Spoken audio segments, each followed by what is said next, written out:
Hello friends, hopefully you have gone through my videos. Till date, I have completed 16 objective question series videos. You can imagine that is almost 160 questions, and all questions are relevant one for UGC NET, ICR NET, and ICR SRF examinations. I have prepared these type of the questions looking into the conceptual clarity. When I have written the books of Objective Agribusiness Management, publisher always told me that, sir, prepare something more than the objective questions. Means to say that in the particular objective questions, you are highlighting something more that gives extra clarity to the students. So my particular objective to prepare the objective question series and highlighting numbers, facts and figures in this regard, because I believe that whatever the objective questions, when I discuss in front of you, it gives an extra miles to understand the conceptual part of the subjective part in agribusiness management, and more particularly the management as well. Looking into this series, today's question series is based on macroeconomic policies and theories. In this regard, the first question is, what do you understand by lack of adjustment between demand and supply of labor in an economy leads to an unemployment situations?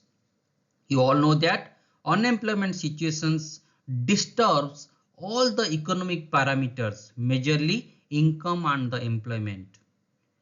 Looking into the four choices, the cyclical unemployment highlight or connect more towards the developed countries, and structural, frictional and seasonal unemployment more connected to underdeveloped and the developing countries. But here, the mismatch between the demand and supply, the answer is the frictional unemployment.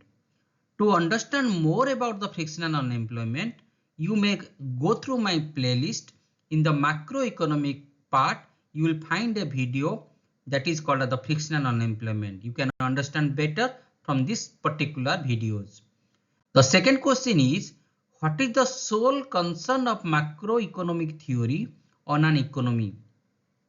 Macroeconomic theory highlights that every part, it's the income, it's the saving, it's the consumption, it's the employment, whether you are producing overproductions, what are the structures, agriculture, manufacturing, services, where you are investing your money, wage or services, how many entrepreneurs are there in your organizations, income mainly coming from the public sector or the private sector, everything has been discussed. So your answer should be highlight the behavior of an economy in totality.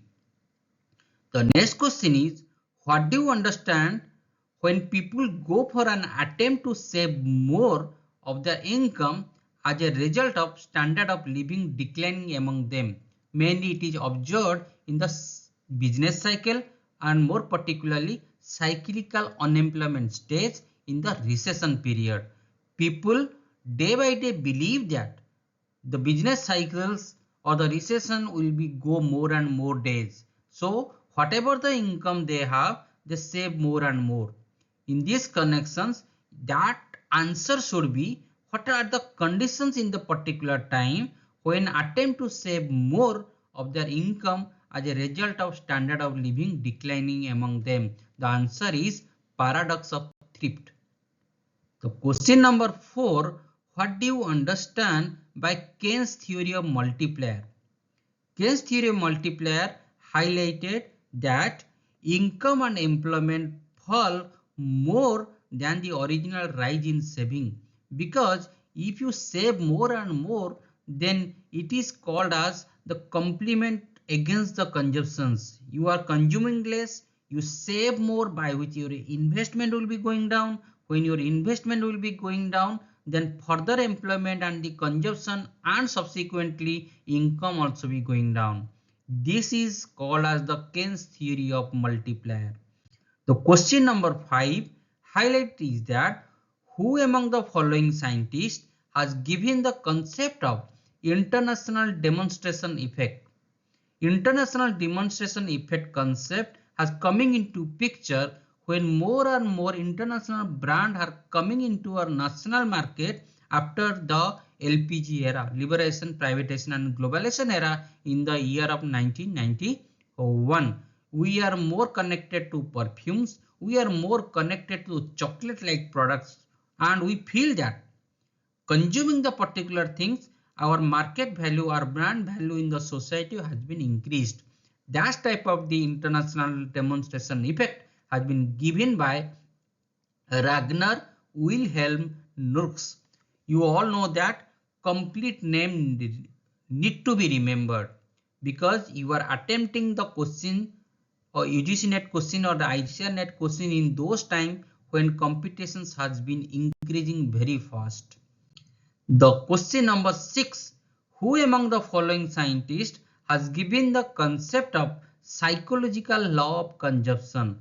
Psychological law of consumption highlighted that as income increases, consumption increases but not at the same pace. You can say that propensity to consume has been not increasing in the same pace as the income increases. The answer is the concept was given by John Maynard Keynes. The question number 7. What is the other name of the concept demonstration effect?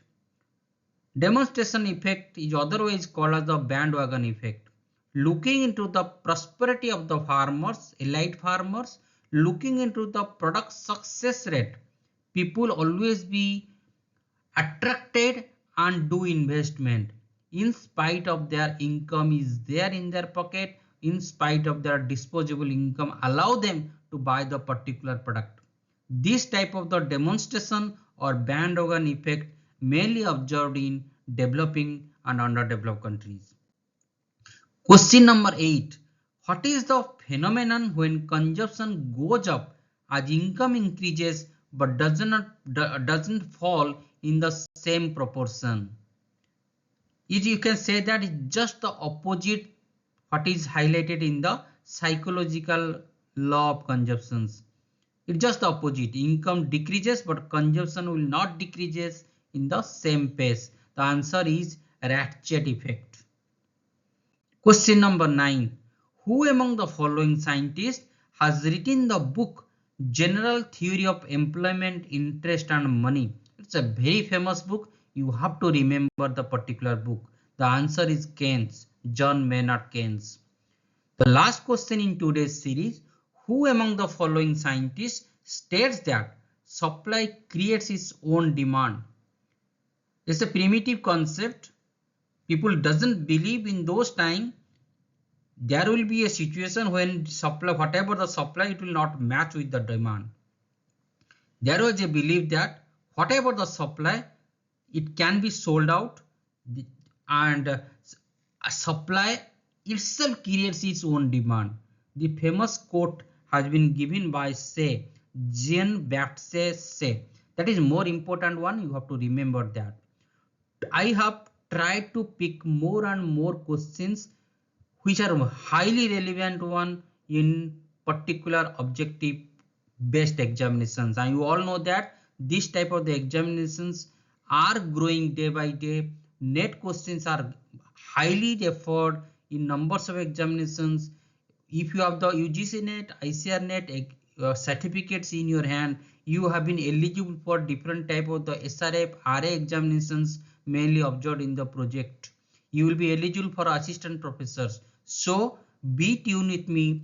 Definitely you will get numbers of relevant questions before the end of the December. Thank you all. Thank you connected with me.